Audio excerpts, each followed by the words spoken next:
వైకాపా ఒక అరాచక పార్టీ అని, కూటమి ప్రభుత్వం చేతగాని అసమర్థ దద్దమ్మ ప్రభుత్వం అని రాజ్యసభ మాజీ సభ్యులు కాంగ్రెస్ పార్టీ రాష్ట్ర media chairman doctor Narreddy Tulasi Reddy ధ్వజమెత్తారు. రాష్ట్రంలో వైకాపా పార్టీ ఒక అరాచక పార్టీగా తయారైంది. అదే సమయంలో కూటమి ప్రభుత్వం ఒక అసమర్థ ప్రభుత్వంగా, చేతగాని ప్రభుత్వంగా, ఒక దద్దమ్మ ప్రభుత్వంగా తయారైంది.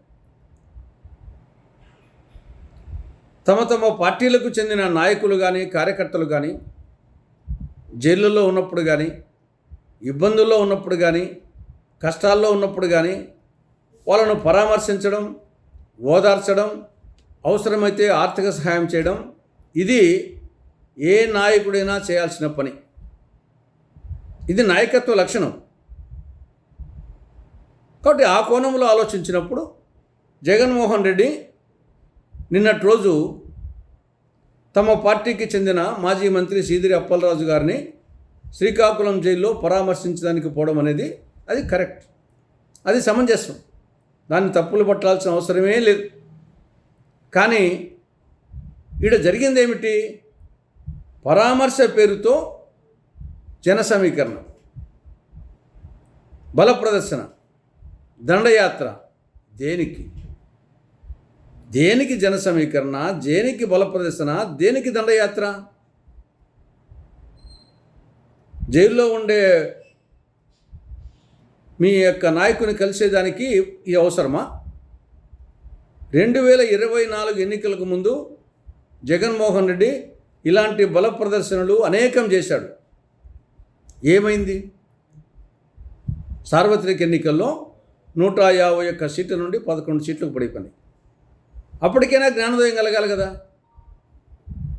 ఓడిపోయిన తర్వాత మరి ఎక్కువైపోయింది బల ప్రదర్శన, జన సమీకరణ, దండయాత్రలు. ఇది ఖచ్చితంగా సెల్ఫ్ గోల్ కొట్టుకోవడమే. ఇది ఆ పార్టీకి ఏమాత్రం ఉపయోగపడదు. దీనివల్ల ప్రజల్లో ఒక అభిప్రాయం ఏం ఏర్పడుతుంది? వైకాపా పార్టీ ఒక అరాచక పార్టీ, ఇది ఒక రౌడీల పార్టీ అనే ఇంప్రెషన్ పడుతుంది. దానివల్ల పార్టీకే నష్టం.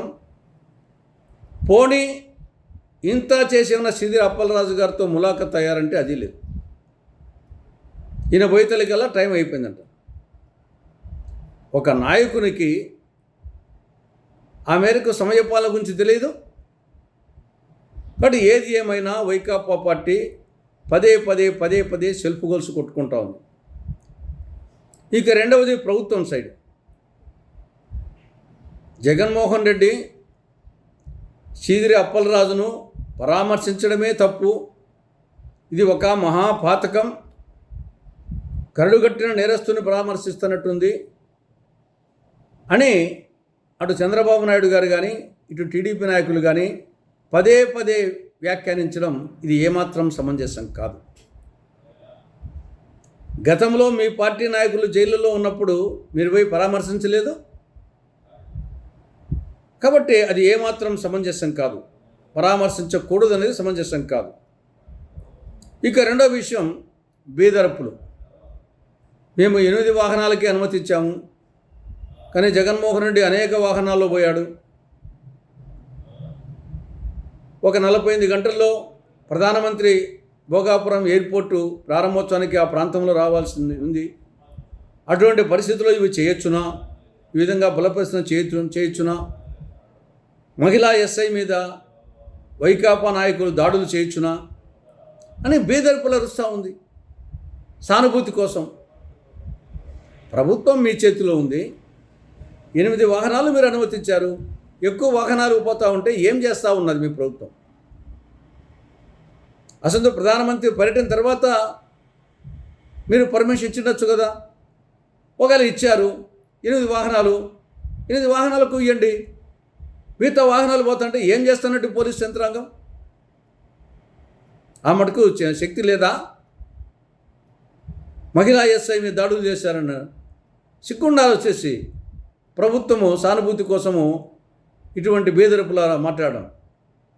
దీనివల్ల సానుభూతి రాదు.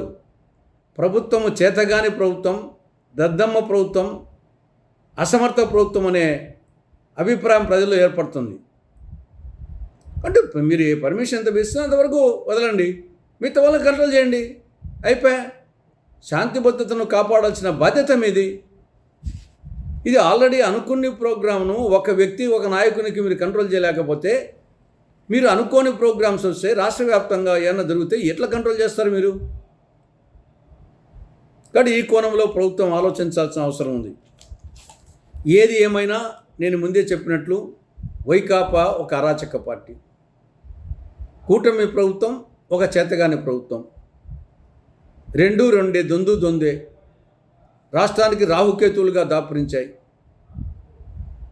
దీనికి ఏకైక పరిష్కారం మళ్ళీ రాష్ట్రంలో, కేంద్రంలో కాంగ్రెస్ పార్టీ అధికారంలోకి రావడమే దీనికి ఏకైక పరిష్కారం. Good grand old party Congress party మళ్ళీ అధికారంలోకి రావడమే దీనికి ఏకైక పరిష్కారం. ఆలోచించాలని రాష్ట్ర ప్రజానీకానికి కాంగ్రెస్ పార్టీ విజ్ఞప్తి చేస్తూ ఉంది.